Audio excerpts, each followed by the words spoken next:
Salut à tous, aujourd'hui je suis en compagnie de David Zaghetti, Field CTO France chez Red Hat. When I decided to hack you, whoever's in control of the exit nodes is also in control of the traffic, which makes me Bonjour David. the one in control. Bonjour et merci pour l'invitation. Avec plaisir, c'est la deuxième fois il me semble que tu viens, et la première fois c'était super bien passé. On avait parlé principalement d'open source au service du numérique durable, avec une petite aparté sur l'IA à la fin.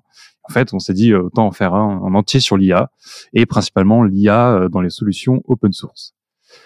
Pour changer, la dernière fois, vu que c'est la deuxième fois que tu fais l'exercice, on change un petit peu les questions habituelles, les anecdotes. Et aujourd'hui, la question, c'est pas quel est ton premier projet informatique, mais plutôt ton premier souvenir avec l'IA. Alors mon premier souvenir avec l'IA, il n'est pas professionnel, il est plutôt côté joueur, parce que je joue pas mal. Je suis un client d'une marque bien connue, appelée Nvidia, sur la partie GPU. Et c'est vrai que ça fait pas mal d'années que je joue. Bon, j'ai déjà quelques années au compteur et j'étais un client, j'achète des GPU assez régulièrement. Et c'est vrai qu'en tant qu'utilisateur classique hors IT, le fait d'avoir de l'IA Gen pour faire en fait du lissage d'images, je ne vais pas trop rentrer, je ne vais pas faire de la pub Nvidia, mais ceux qui jouent connaissent des choses comme le DLSS, etc., qui permet de, avec assez peu d'informations générées par un GPU, soit de générer des trames, soit de lisser des images. Ça, c'est des choses qui étaient très très coûteuses en termes de ressources des années en arrière. Certes, on tapait la puissance brute de GPU pour faire du lissage d'images ou pour générer une frame. Et on se rend compte qu'en faisant du machine learning, en tournant sur des data centers chez Nvidia, en faisant de jouer des jeux par des bots, en fait, au final, on réussit à générer magiquement des images de qualité. Et donc, moi, à titre personnel, quelques années en arrière, quand ça commence à sortir sur ces générations de cartes, je me suis dit, ah oui, effectivement, moi, en tant qu'utilisateur final, là, je vois un gain concret, alors certes pour de l'entertainment, mais de l'IA Gen, effectivement, qui est quelque chose dont on n'entendait pas forcément parler avant GPT, mais que, effectivement, en termes d'utilisateur, c'était intéressant de voir ça en tant que gamer. Après, de manière générale, j'ai envie de dire, tous les domaines de l'IA ont été énormément mis en avant avec l'arrivée de l'IA générative, on va beaucoup en parler tout à l'heure, hein. Et du coup ça a pu mettre la lumière sur plein de choses qui étaient déjà présentes mais pas très connues.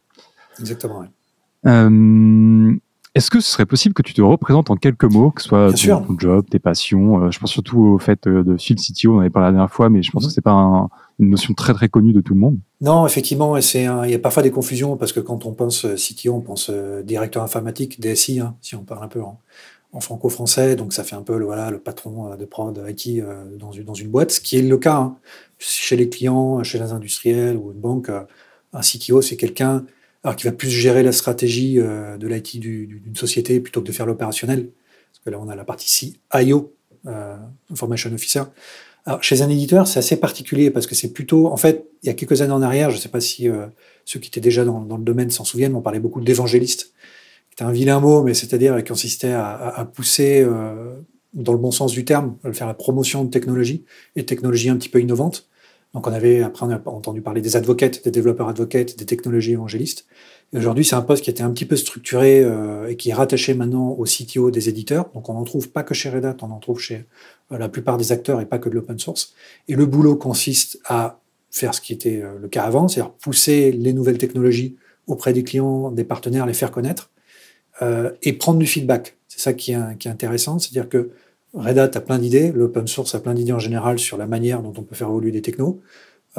Les dénominateurs communs, c'est quand même les devs, c'est quand même les utilisateurs en entreprise qui disent bon bah c'est super votre truc, mais ça ne sert pas à grand chose, ou c'est vraiment la futurologie et on s'en fout un peu. Et donc c'est vachement intéressant pour nous de dire bah nous c'est notre vision, nous on est dans les labs.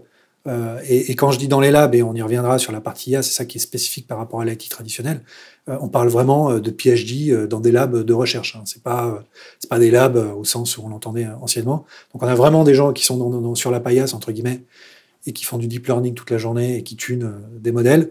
Il y a des gens ensuite qui vont faire des projets communautaires, de ce qu'on appelle l'emerging tech chez nous, qui vont en faire des produits. Et puis à la fin, il y a des gens qui vont ou pas les utiliser. Et faire le bridge entre ces deux extrêmes, c'est assez amusant, c'est un vrai challenge. Et c'est une réponse un peu longue à la question. Mais c'est le boulot, quoi. C'est vraiment de dire, c'est quelque chose qui évolue énormément. Dans l'IA, en plus, comme je le dis, on est vraiment, entre guillemets, c'est un peu vulgaire de dire ça, mais au cul du camion par rapport à la recherche. C'est-à-dire qu'avant, dans l'IT, entre les gens qui faisaient les microprocesseurs, qui faisaient l'operating system, qui inventaient un langage, on était sur des cycles de temps de 10-15 ans. Entre quelqu'un fait un CPU, une architecture x86, on a un kernel, on a un assembleur, de l'assembleur on passe au C, après on passe à l'objet, bam bam bam, c'est 15-20 ans de timing, hein, c'est vraiment un temps long.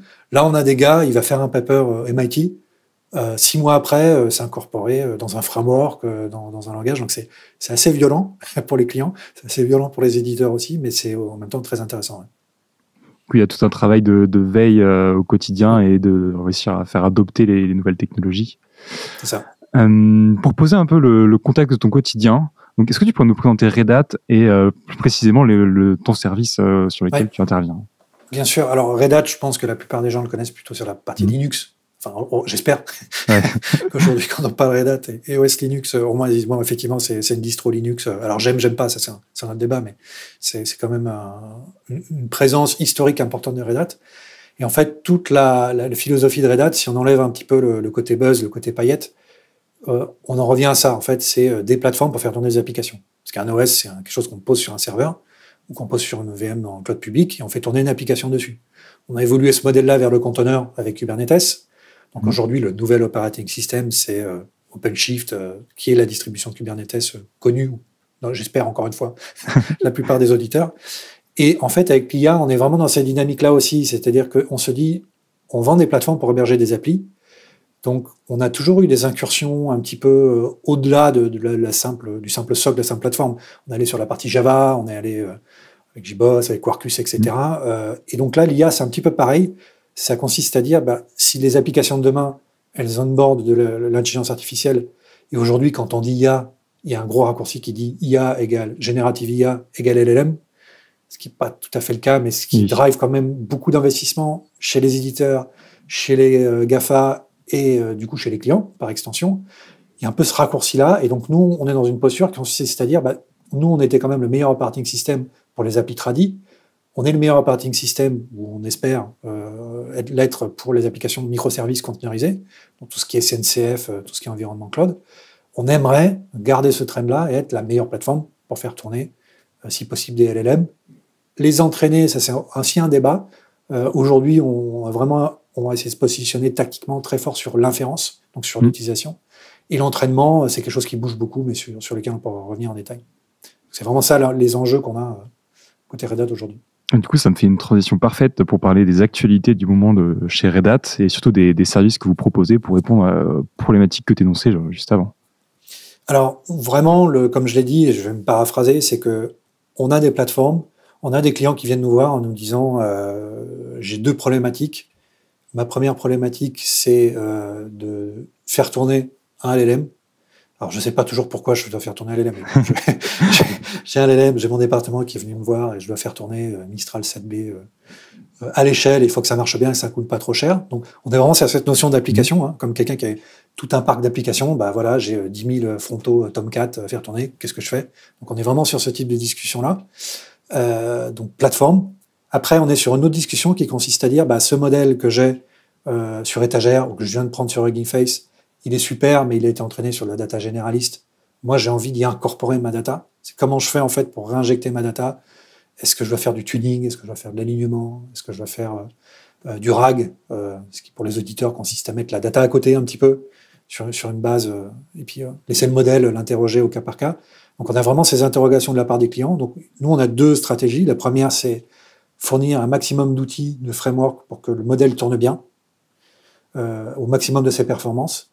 Et on y reviendra peut-être plus en détail, mais il y a vraiment une réflexion qui consiste à dire, si j'ai un modèle que je tire avec effectivement plus de 10 milliards de paramètres, 20 milliards de paramètres, etc., est-ce que c'est vraiment nécessaire? Parce que si je prends ce modèle-là, je vais devoir acheter 15 serveurs avec des H200 NVIDIA ou payer la même chose sur Azure AWS. Donc c'est pas neutre. Alors qu'à la fin, je suis sur un chatbot pour que la personne qui appelle le call center ait juste 3 phrases. Est-ce que c'est pas un petit peu violent de mettre tout ça en place? Donc il y a vraiment la notion de dire le meilleur modèle à la meilleure taille qui tourne de la meilleure manière.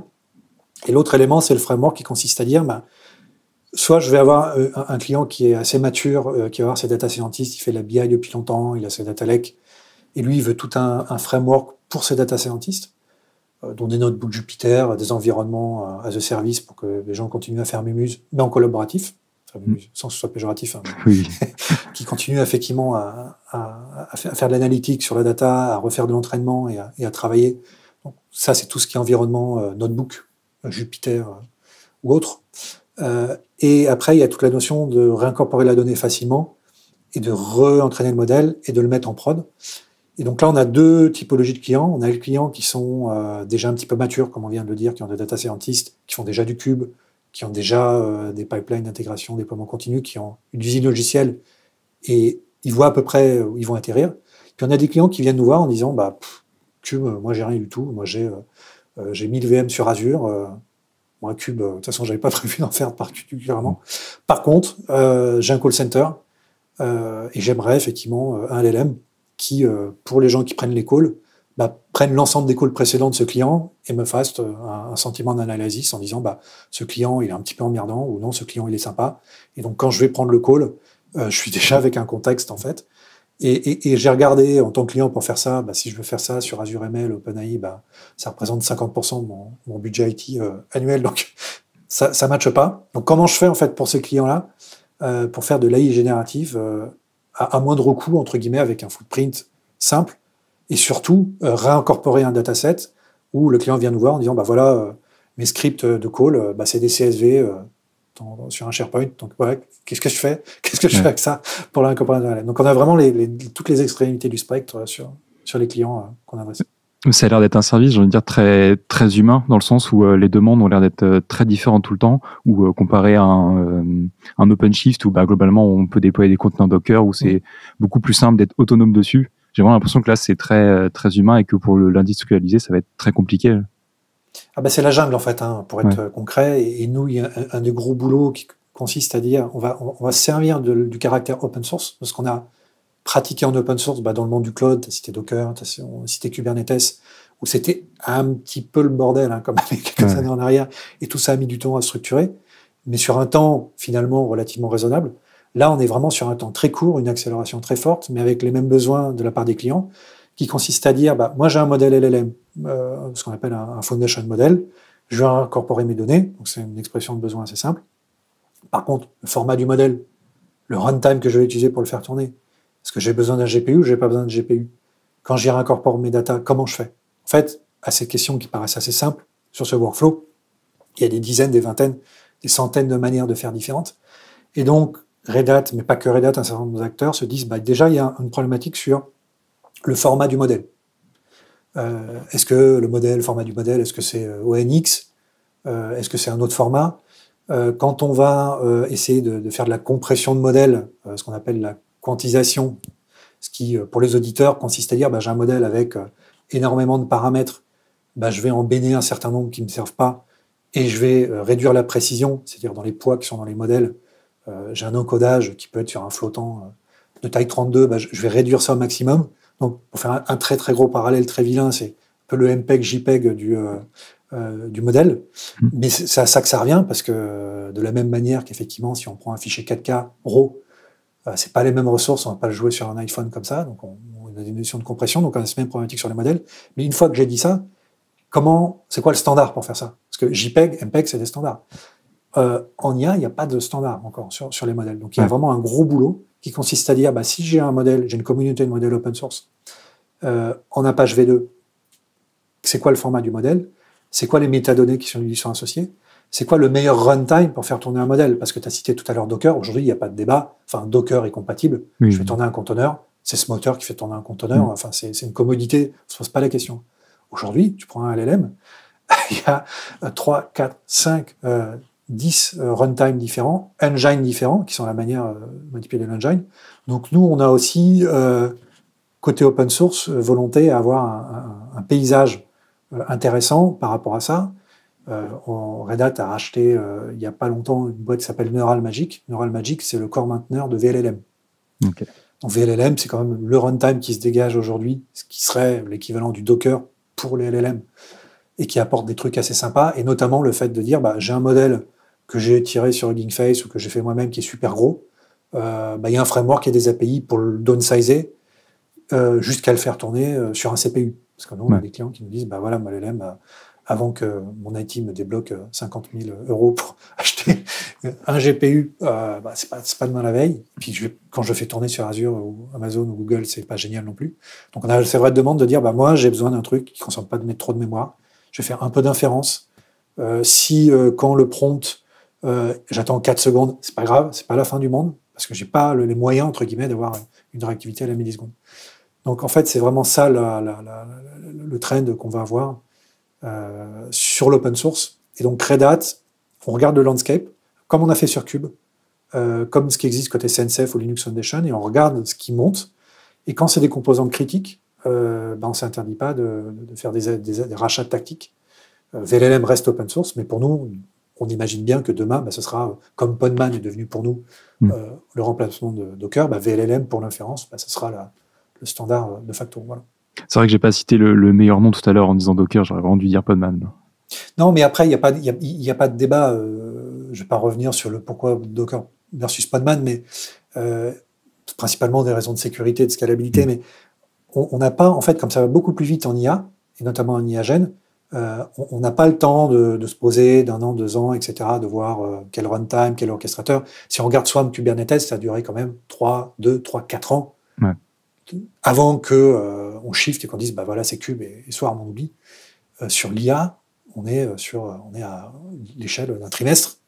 En fait, on se retourne et ce qui paraissait acquis ne n'est plus du tout.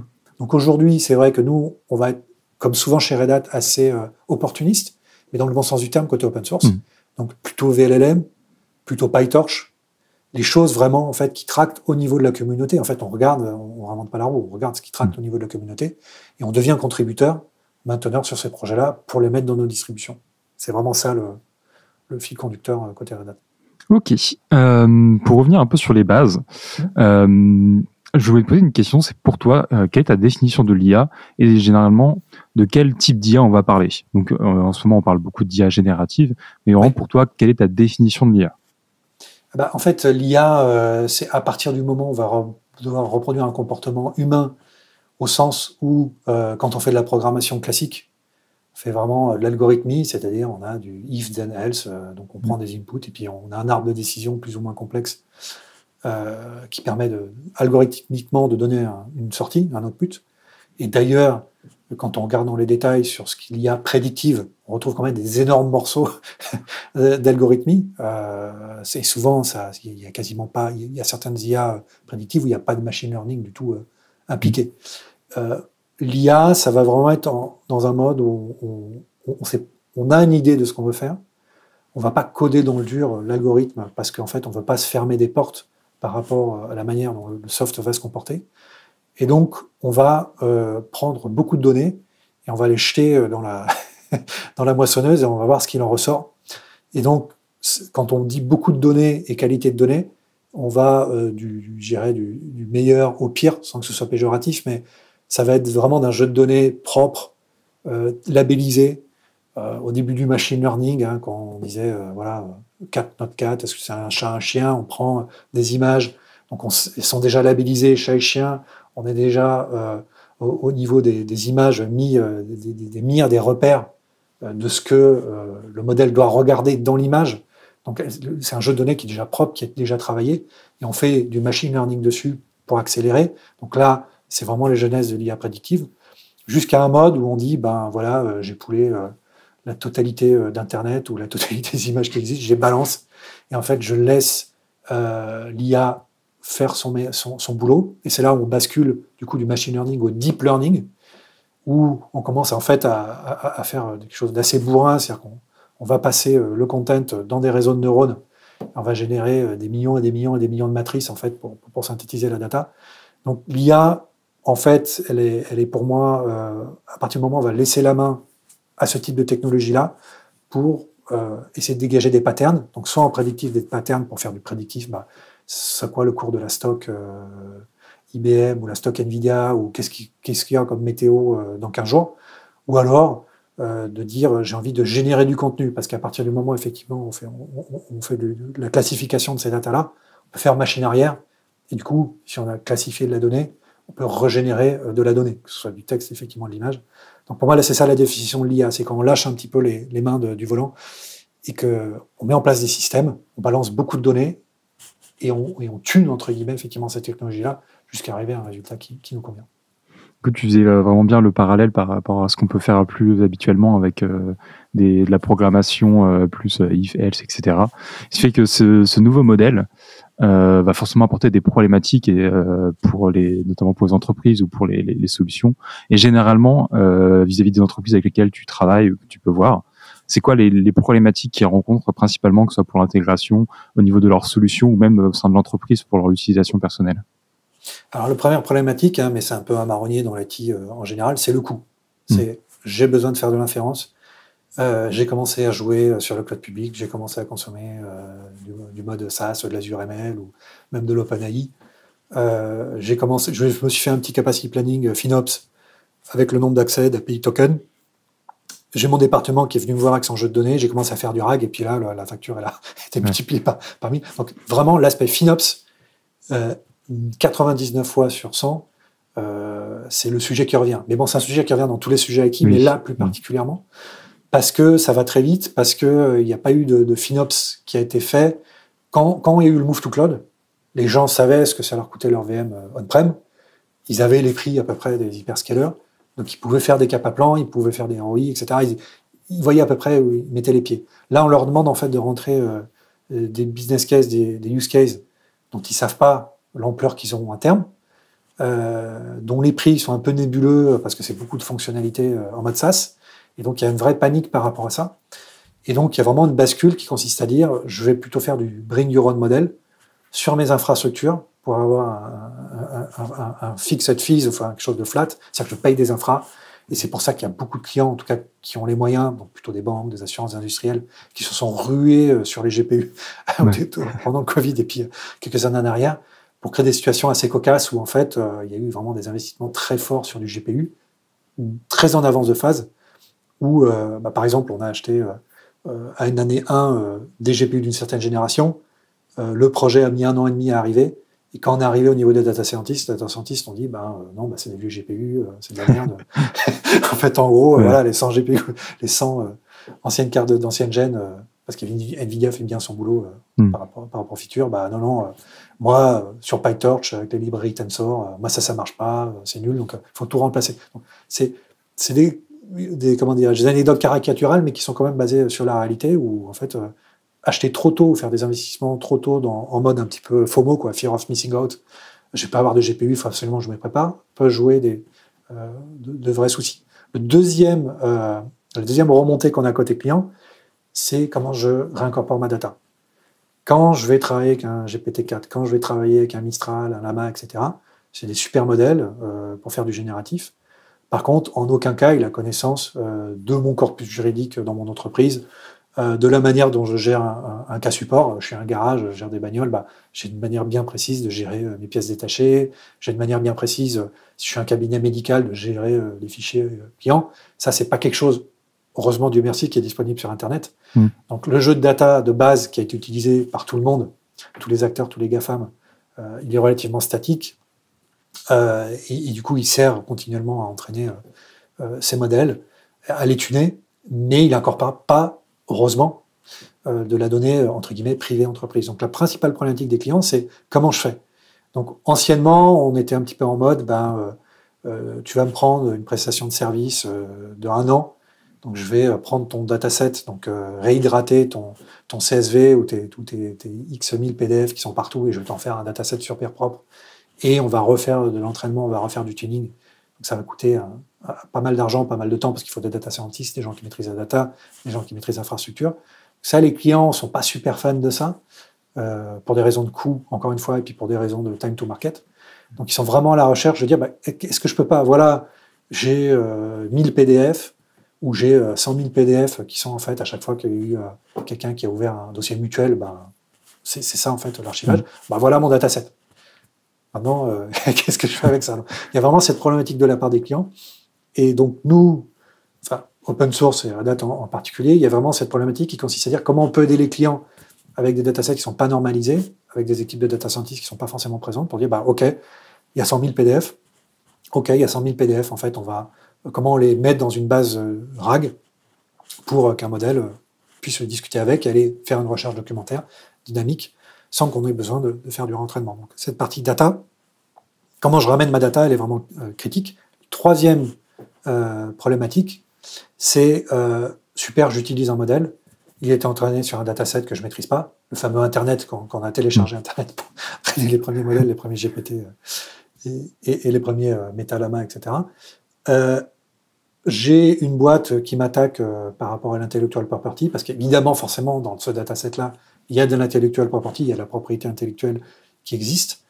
Donc, si je demande à générer, je sais pas, une carte de vœux, parce que je suis un imprimeur et je génère des cartes de vœux, et de générer un texte, peut-être c'est la copie d'une autre carte de vœux qui était sur Internet et qui, pour le coup, est sous patente. Donc, c'est vraiment cette problématique de dire, l'intellectual property, les biais, est-ce que quand la personne va aller sur le chatbot, est-ce que suivant son patronyme, elle va se faire insulter ou maltraiter, entre guillemets. Donc ça, c'est un vrai sujet, en fait, de dire, est-ce qu'une personne qui va faire un prompt normal, elle risque d'avoir un mauvais feedback? Et à l'inverse, est-ce qu'une personne qui fait, comment dirais-je, qui essaie de hacker par le prompt, ou essaie de vraiment tourner le prompt pour faire sortir le modèle de second, comment le modèle réagit par rapport à ça? Donc les clients sont démunis. Donc ça va être le troisième axe. C'est vraiment tout ce qu'on appelle le guardrails, c'est-à-dire qu'on met des rails, on met des systèmes de protection, et de l'identification, c'est-à-dire que Red Hat, en fait, nous, c'est peut-être pas connu de la part des auditeurs, mais on connaît GPT, on connaît Mistral, on connaît Llama, Gemma, etc. On a un modèle qui s'appelle Granite, qui est un modèle LLM Apache V2, et ce modèle, en fait, qui est du niveau d'un Mistral 7B en termes de perf, je laisserai les gens aller regarder les benches sur Internet, mais c'est un modèle qui fait tout à fait le job en termes de LLM. Quand on est client Red Hat, en fait, qu'on a un support Red Hat, on bénéficie de l'indemnification. C'est-à-dire que si on utilise ce modèle et qu'un jour, la personne qui a écrit la carte de vœux à l'origine vient nous attaquer en tant qu'imprimeur, si j'ai utilisé Granite, pour l'instant uniquement Granite, parce que c'est la manière dont c'est fait, il y a une protection juridique qui est offerte par Red Hat, qui consiste à dire, nous, on garantit que nos datasets, il a été nettoyé. Et si jamais on a laissé passer quelque chose, en fait, on vous bague juridiquement par rapport à ça. C'est un peu ce qu'on mettait en avant, alors c'est moins connu des jeunes auditeurs, mais au tout début de Linux, c'est ce qu'on mettait beaucoup en avant pour RHEL, avec la partie GPL, et qui consistait à dire, si vous faites votre soft sur la base de RHEL, et que quelqu'un vous attaque, parce qu'à un moment donné, c'était vraiment un gros business côté avocat, d'être sur la GPL, la Berkeley, l'Apache, il y a 40 000 en fait, licensing juridique open source. En tout cas, nous, sur la GPL V2, sur un Red Hat Enterprise Linux, si vous attaquez là-dessus, vous passez chez nous et c'est notre service juridique qui vous assiste. Donc, on garde un peu cette philosophie côté client parce que c'est aussi une demande qu'on a de la part des clients. Ok. Là-dessus, on commence à quand même, malgré tout, avoir un peu de recul sur l'IA. Même si ça bouge toujours encore beaucoup. Ouais. Avec un peu de recul, globalement, comment ça s'est vraiment intégré dans les entreprises? Du coup, tu parlais beaucoup de créer des modèles personnalisés, je pense à l'usage des employés. Également, chez Red Hat, vous, comment vous l'avez utilisé au sein de votre quotidien? Alors oui, c'est un bon point. Et alors, je vais faire un parallèle sur le modèle LLM que je citais tout à l'heure, Granite. En fait, pourquoi on en est venu à cette réflexion-là? C'est que nous, on avait besoin d'avoir effectivement du LLM ou de l'IA-Gen dans nos produits. Parce que en 2025, on doit forcément avoir un chatbot dans les outils d'administration. Alors, blague à part, c'est quand même un vrai sujet. C'est-à-dire que on incorpore ces technos-là dans l'ensemble de la gamme, des assistants en fait d'administration qui vont regarder un petit peu les configs, qui vont générer du code le cas échéant, qui sont des assistants, comme Copilot, que les auditeurs connaissent. Donc nous, on avait besoin d'être autonome et d'avoir notre propre modèle pour faire ça. Et aussi, c'est quelque chose dont on va se servir de plus en plus. En tout cas, c'est quelque chose qu'on regarde sur notre partie supply chain logicielle. C'est-à-dire que, comme vous pouvez l'imaginer, on a quand même une chaîne logicielle assez complexe. C'est vraiment de l'upstream au downstream, multi-produit, multi-release. Et donc, en fait, mettre de l'IA-Gen là-dedans pour faire de l'assessment de code, en qualité de code, en agrégation, même peut-être demain en empreinte carbone, pour faire le parallèle avec la précédente discussion qu'on avait eue. C'est quelque chose qui va pouvoir nous aider. C'est-à-dire qu'on se rend compte que on a besoin vraiment d'avoir ce type de techno-là. Et comme tu le disais, on commence à voir à peu près ce qu'on souhaite faire avec ce type de techno-là, mais on n'est qu'aux prémices, parce qu'aujourd'hui, on est, entre guillemets, assez frileux, c'est-à-dire on ne donne pas complètement les clés du camion à ce type de techno-là. Je pense que ça changera, et c'est une réflexion qu'on a aussi quand on partira sur ce qu'on appelle la notion d'agentique. Ouais.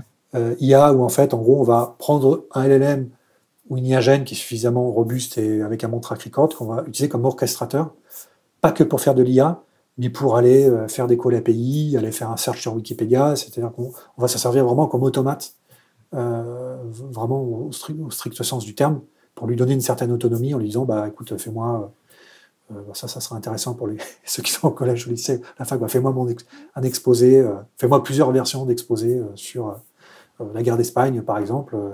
Et donc, ce modèle-là, il va être capable de faire plusieurs tracks en parallèle, c'est-à-dire qu'il va orchestrer, il va faire un search sur Wikipédia avec un wrap-up avec un LLM, il va faire un autre LLM spécialisé historique avec une base RAG, avec tout l'Encyclopédia Universalis, etc., etc. Et donc, il va avoir plusieurs tracks en parallèle, et donc en mode agentique. Du coup, à la fin, il va nous fournir plusieurs résultats pour une même demande. Il va discarder lui-même, il va jeter lui-même ce qu'il estime trop mauvais en termes de qualité.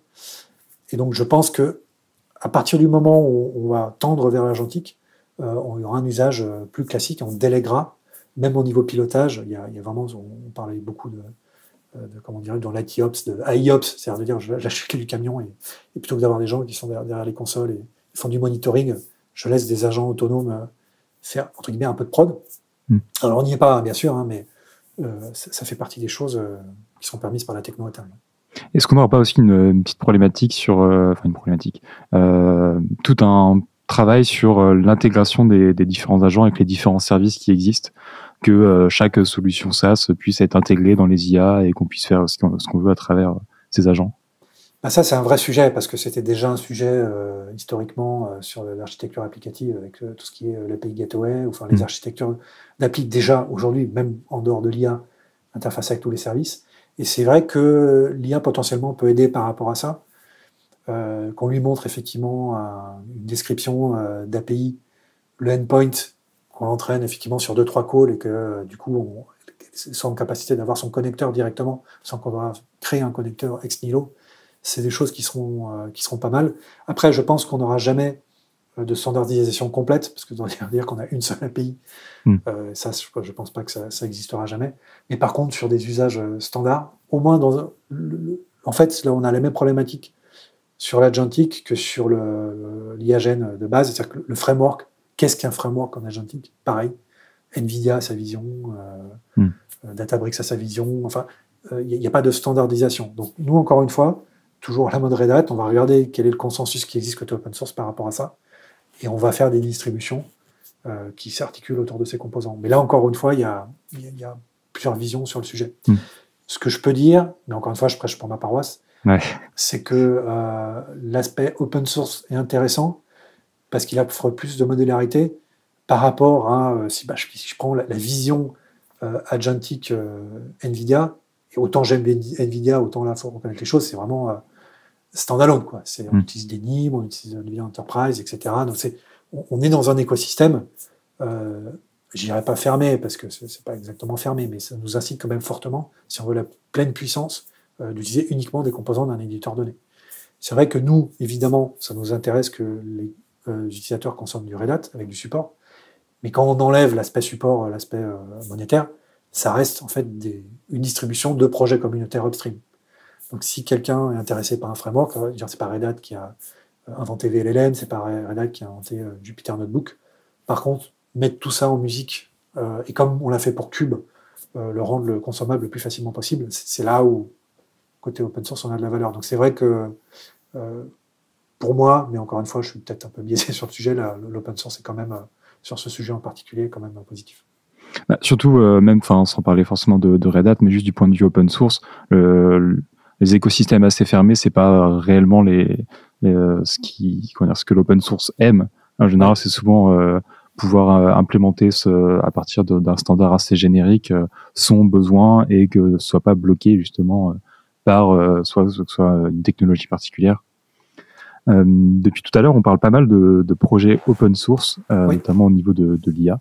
On a parlé j'ai oublié le nom, VLLM, il me semble. VLLM, ouais. Globalement, vous, au niveau de Red Hat, c'est quoi les grands projets open source autour de l'IA que vous avez et que vous faites vivre au quotidien?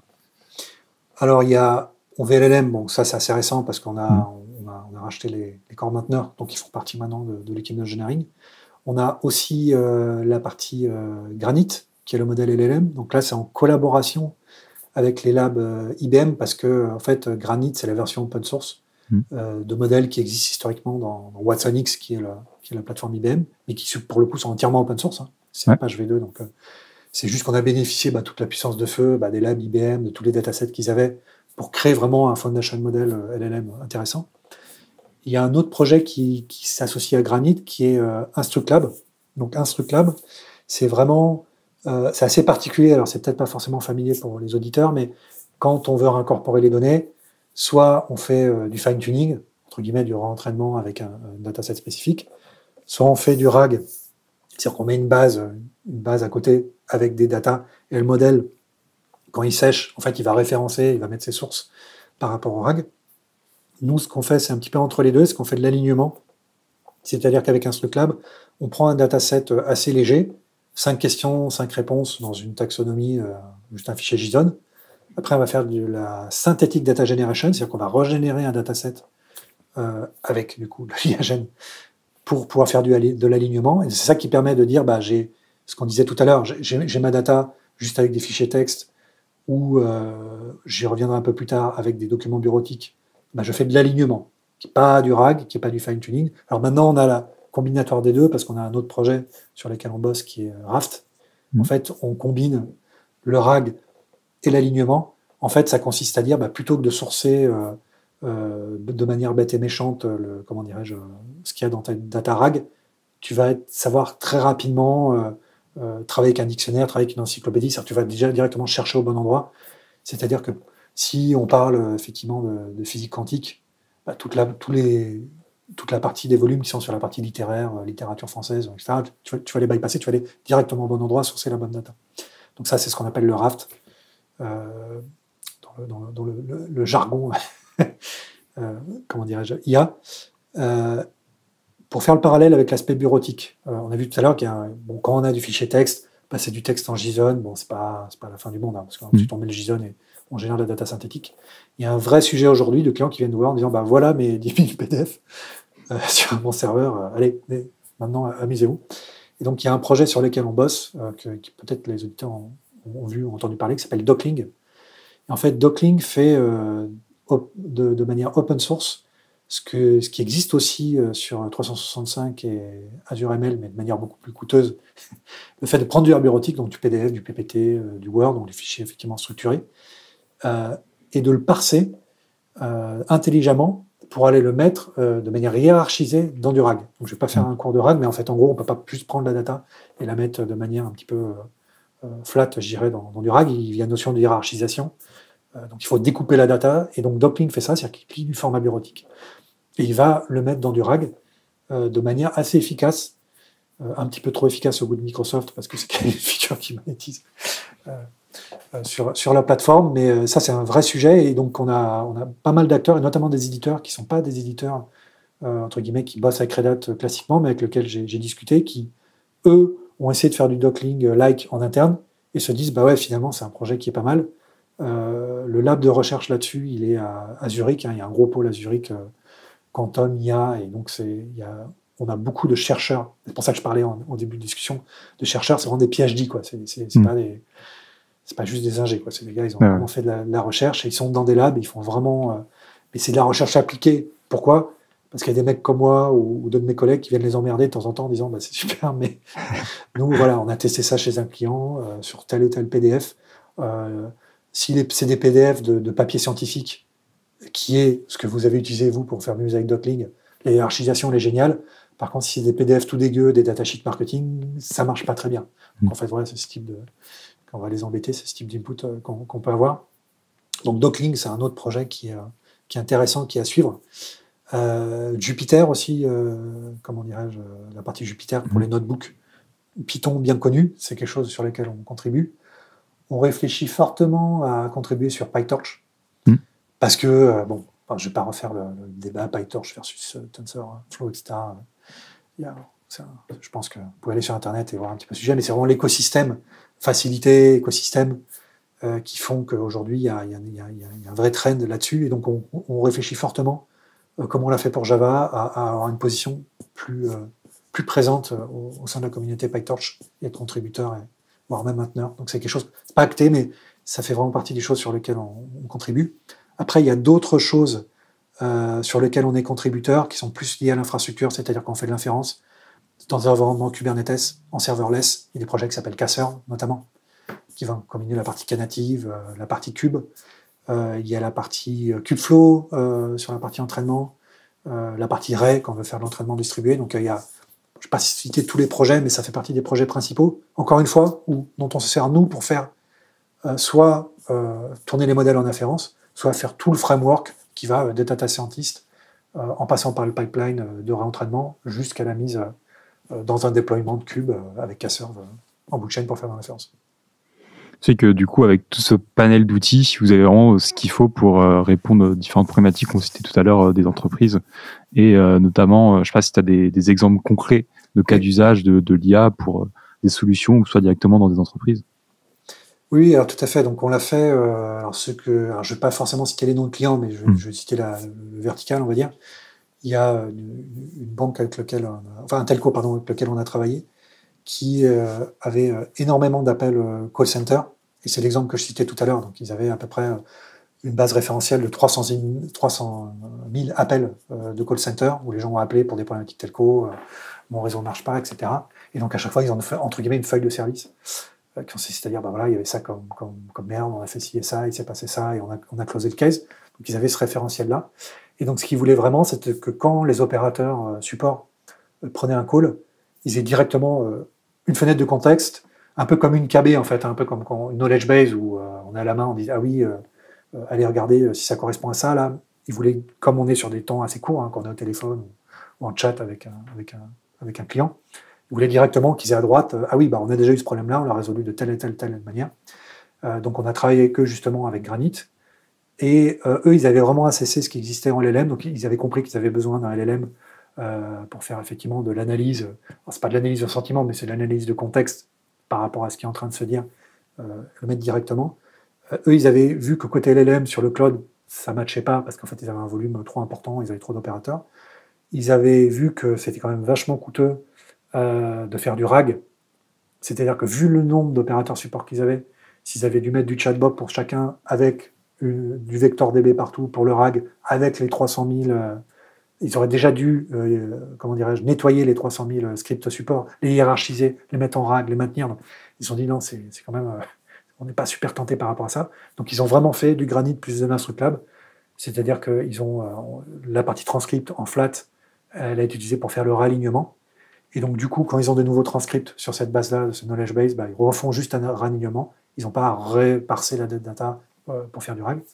Et donc, ils se servent de ça aujourd'hui. Donc, c'est en prod. Donc, en fait, en gros, pour les opérateurs, il y a une inférence qui est faite vers du Granit, vers ce LLM.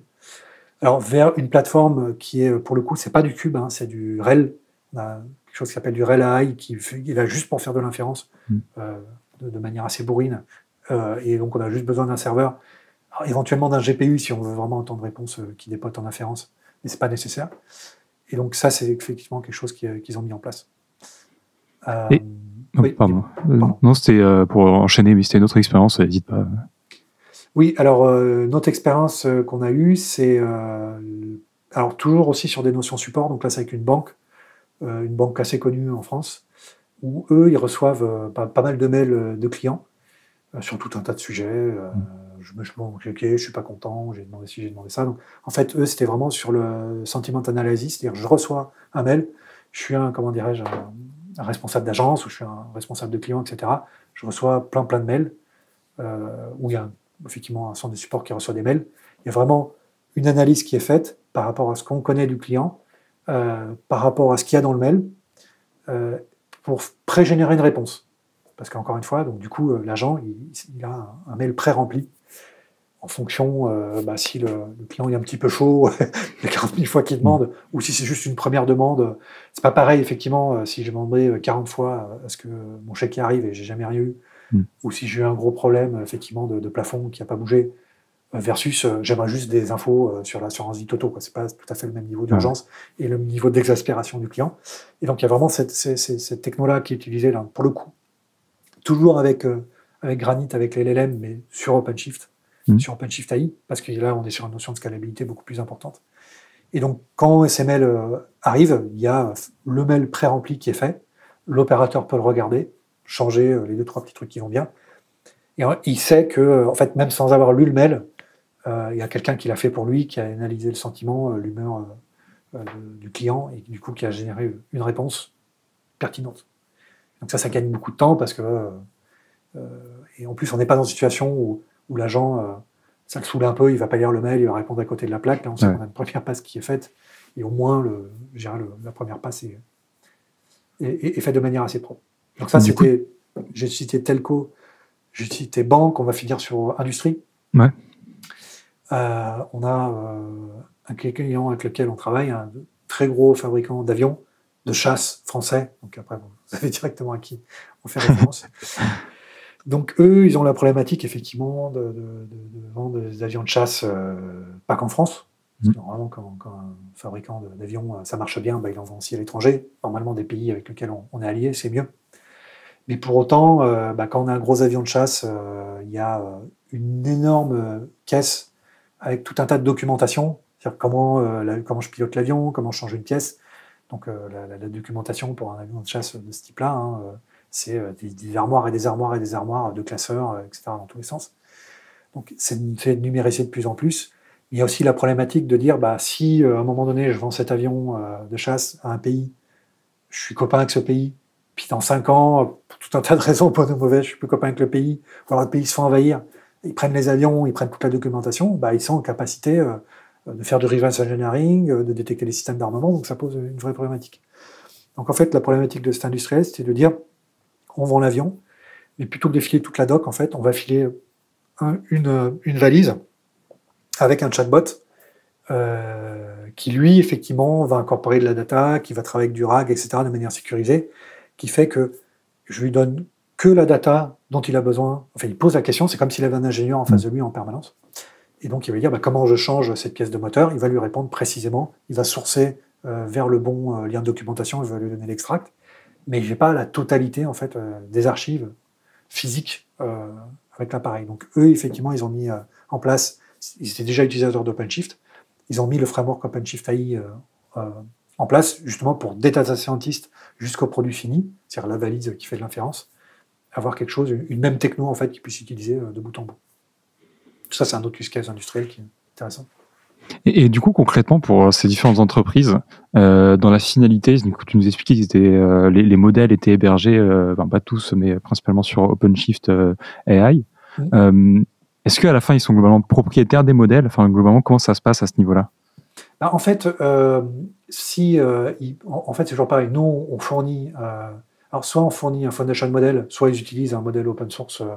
Dans le cas que j'ai cité, c'était un mix. Il y avait du Red Hat et il y avait aussi du Mistral. Ouais. Ou du Mistral en version open source.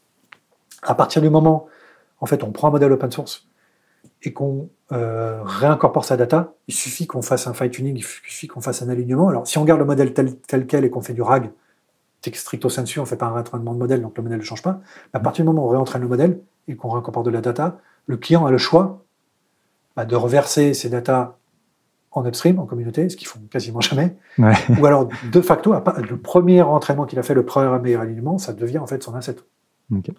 C'est comme s'il prenait, on prend une librairie, on prend GCC, on commence à faire son code C. Si ce code C, on n'a pas envie qu'il soit open source, ça devient l'intellectual property du client.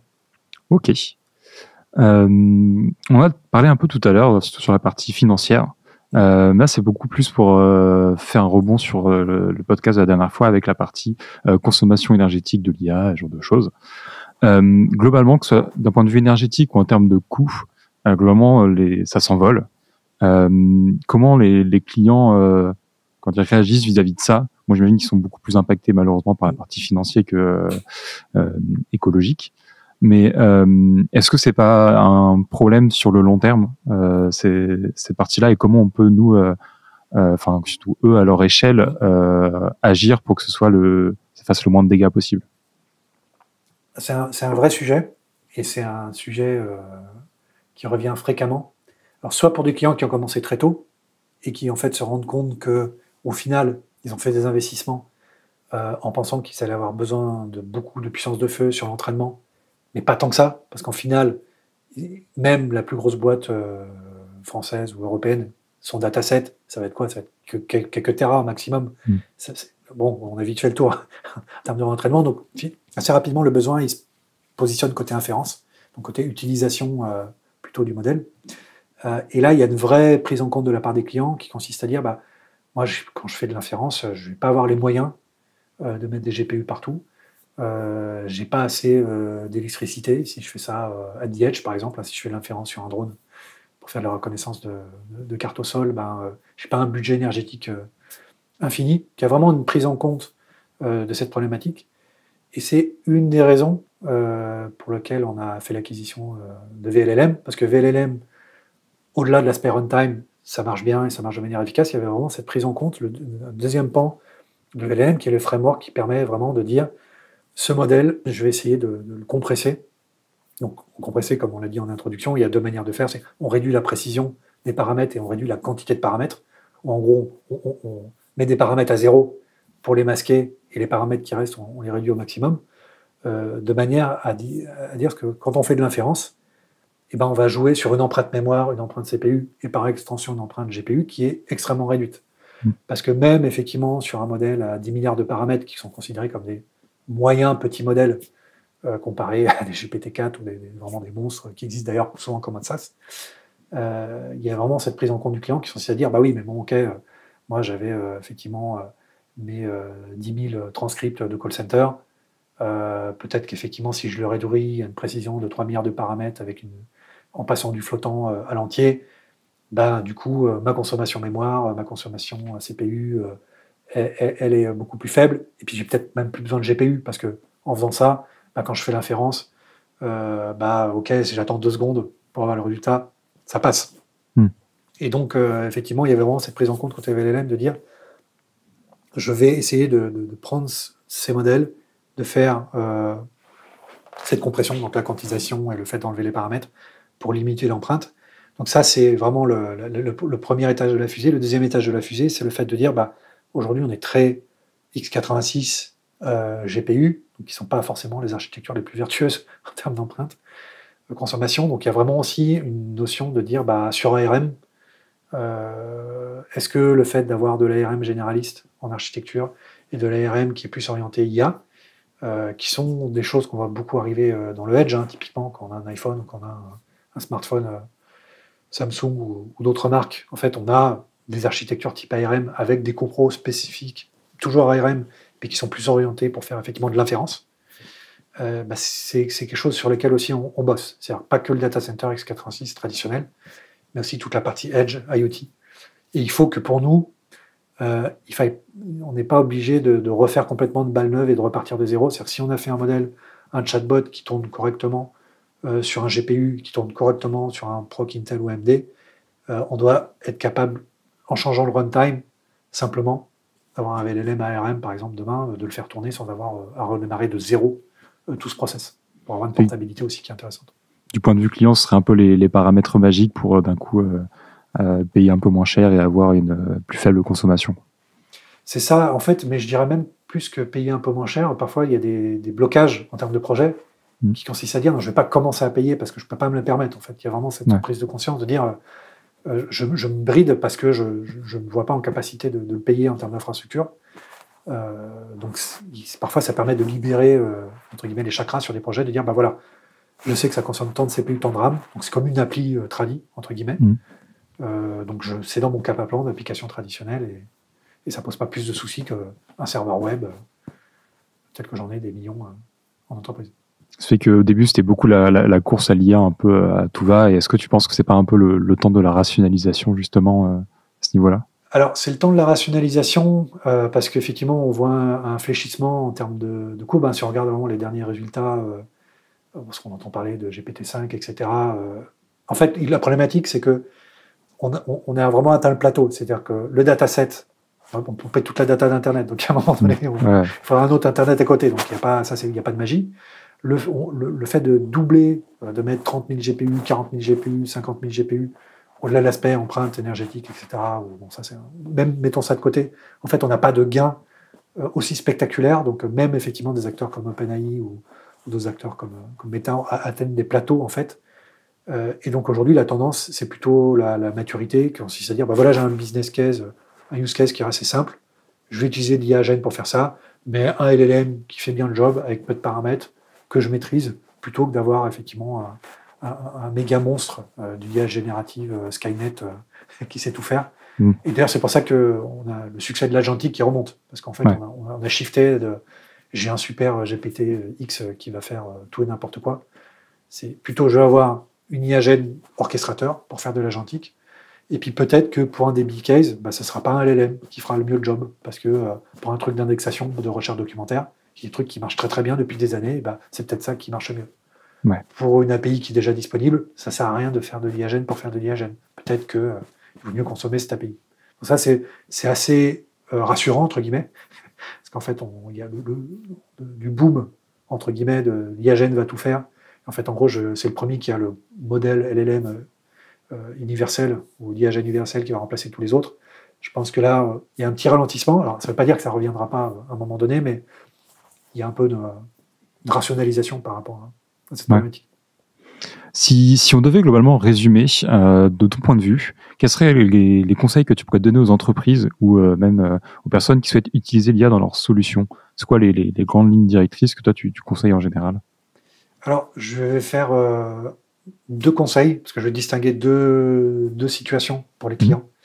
Il y a vraiment les clients qui ont déjà une maturité sur ce sujet. C'est déjà qu'il y avait des data lakes, des data scientists qui faisaient de l'analytique. Je pense que là où il y a vraiment un gain pour eux, c'est au niveau de 2 aspects.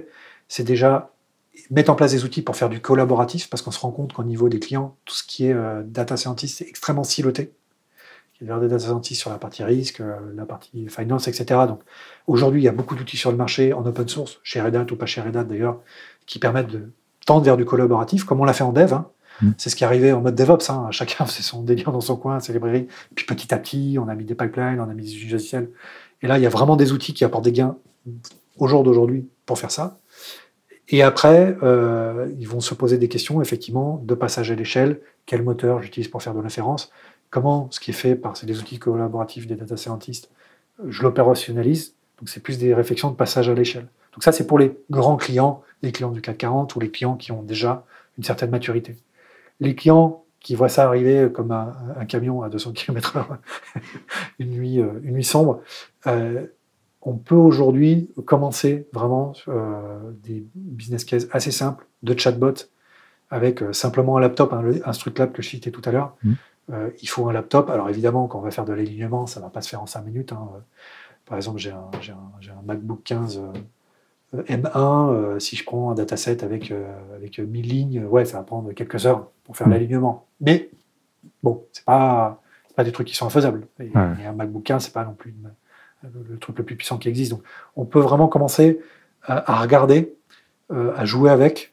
Et je pense que c'est vraiment côté équipe développeur chez ces clients-là, ou environnement cube, qui sont aussi des gens qui sont assez friands de ce type de sujet, qu'on peut commencer à faire des labs, à faire des POC, à regarder un petit peu quels peuvent être les apports.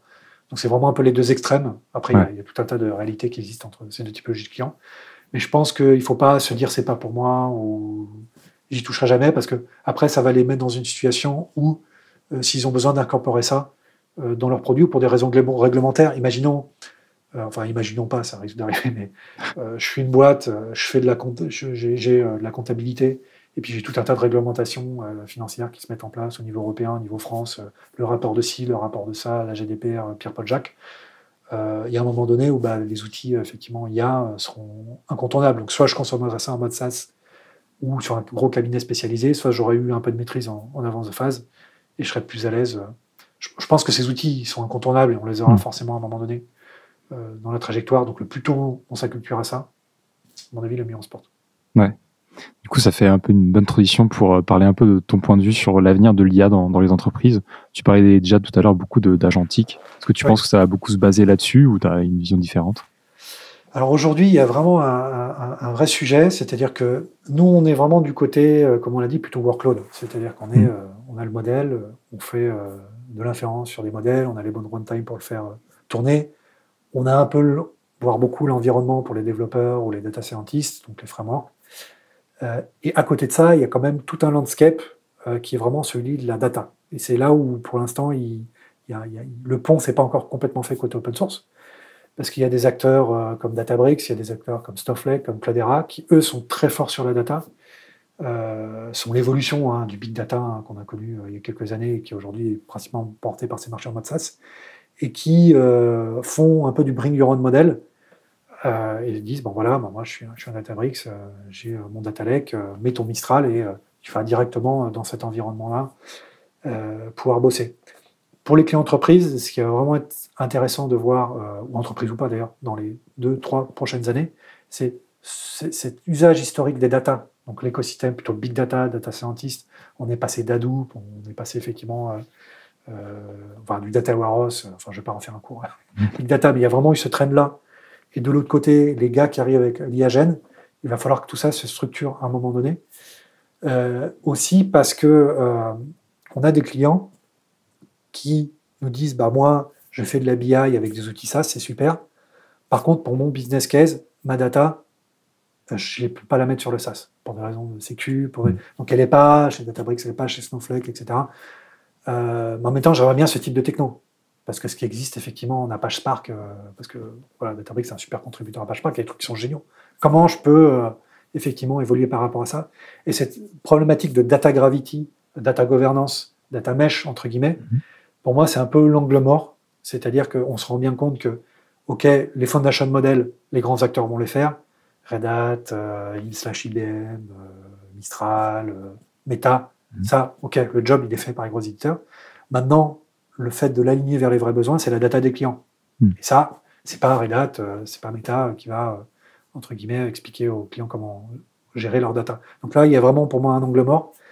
Et donc, ces gros acteurs de la data qui sont en full SaaS, aujourd'hui, ce qui est intéressant, regardent aussi un petit peu ce qu'ils sont en capacité de faire pour revenir dans l'open source, revenir sur l'on-prem, ou à minima le self-manage, et de dire, ces technos-là, si à un moment donné, je veux bridger ces deux-là, le mode full SaaS, un petit peu monolithique, ça va être un point bloquant. Donc ça, c'est vraiment, je pense, qu'il serait intéressant de voir comment ces deux, l'aventure du big data, qui est assez ancienne et mature, et IAGEN, ou l'IA en général, comment tout ça va pouvoir fusionner.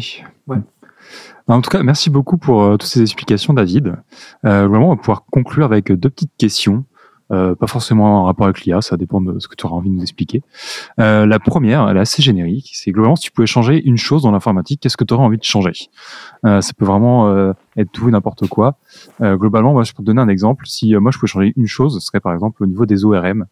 Je trouve que la partie mapping de la base de données avec un objet, c'était une bonne idée. Mais toute la partie abstraction et génération du SQL, ça a créé vraiment trop de problèmes de performance et je pense à un manque de compétences au fur et à mesure chez les développeurs de la création du vrai SQL. Et vraiment, si je devais modifier une chose, ce serait la génération du SQL au niveau des ORM et je l'aurais vraiment enlevé. Ça, c'était pour l'exemple. Est-ce que toi, tu as une idée de choses que tu aurais envie de changer dans l'informatique?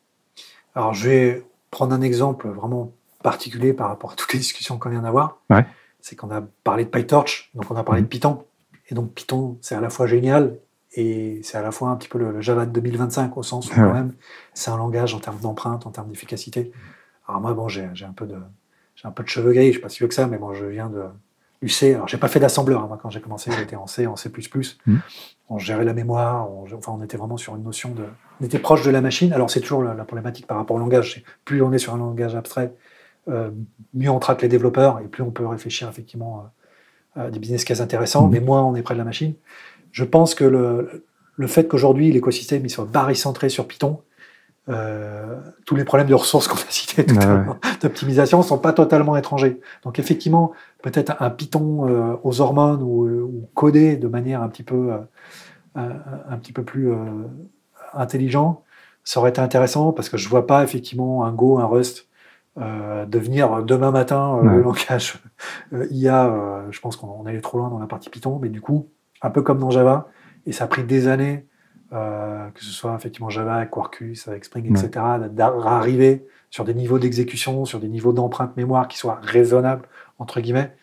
Je vois pas côté Python ce sujet vraiment pris à bras-le-corps parce que les data scientists, les devs, ça marche sur mon Conda. Je m'en fous, entre guillemets, parce que je suis sur mon laptop. On se rend bien compte quand on est chez les clients que quand on multiplie ça, ça fait le miel de beaucoup de fabricants de hardware. Mais bon, ça aurait pu être optimisé. Ouais, j'avais pas imaginé ça comme ça, mais c'est une très bonne idée. Oui. En même temps, je pense que l'aspect conception du langage est quand même si loin de la façon performante de le faire que ce serait vraiment un chantier énorme à mettre en place. C'est pas infaisable, ça demanderait effectivement pas mal d'efforts, mais ouais, ce serait mon vœu pieux. Ça ferait toujours du bien. C'est sûr. Et deuxième et dernière question, c'est est-ce que globalement dans ton quotidien tu trouves toujours le temps de découvrir des nouvelles technologies? Et si oui, globalement, quelle était la dernière qui t'a vraiment séduit? Alors, encore une fois, je vais parler parce que là, je suis vraiment dans ce sujet-là, parce que c'est vrai que côté Red Hat, on était vraiment une boîte d'infra plus classique. Et moi, je viens de l'infrastructure, donc j'ai plutôt ce background-là. J'ai fait très, très peu de dev au début de ma carrière, puis après, j'ai vraiment basculé sur l'infra. C'est vrai qu'en IA, je citais effectivement la partie Docklink tout à l'heure. C'est vrai que c'est vraiment intéressant de voir ces projets qui arrivent et qu'avec des task force d'assez peu de personnes, on réussit à faire des choses qui sont directement utilisables. C'est-à-dire que moi, ce qui me surprend aujourd'hui, c'est que quand on était à l'ingé ou en fac, on voyait effectivement, on étudiait des choses sur lesquelles il y avait eu la recherche 20 ans avant, qui étaient passées par l'industrie, etc. Et tu citais effectivement la partie SQL, etc. C'est des choses qui étaient créées fin 70, début 80, passage du système monolithique mainframe au système ouvert. Là, on a l'impression, le mec, il vient de faire son papier. Et 6 mois après, 7 mois après, c'est incorporé, il y a un framework, etc. Donc, c'est un peu flippant, parce qu'on dit quand même qu'on va laisser à des technos un certain pouvoir de décision. C'est-à-dire que je dis, je lui rembourse son sinistre ou je lui rembourse pas son sinistre. Ou même aux États-Unis, il y a beaucoup de problèmes sur je lui rembourse ses frais médicaux ou pas, avec une IA. Et quand on voit, en fait, on n'a pas le track record, c'est pas des trucs qu'on a fait tourner pendant 10 ans, où ça réfléchit et des allers-retours. C'est-à-dire que le passage de la recherche à l'application et à la vie réelle et aux utilisateurs finaux est quand même vachement court. Donc c'est à la fois intéressant et à la fois un peu flippant aussi. Un peu, oui, je comprends totalement. Mais voilà, ça c'est quelque chose qui est assez motivant, même encore après des années et des années en informatique. On trouve à s'amuser encore. Ouais, c'est une bonne nouvelle, ça. Toujours. En tout cas, merci beaucoup David pour tous les éléments que tu nous as apportés. C'était super intéressant. Et merci à vous de nous avoir écoutés. Et je vous souhaite une bonne journée et à bientôt pour un nouveau podcast. Merci. Merci à tous.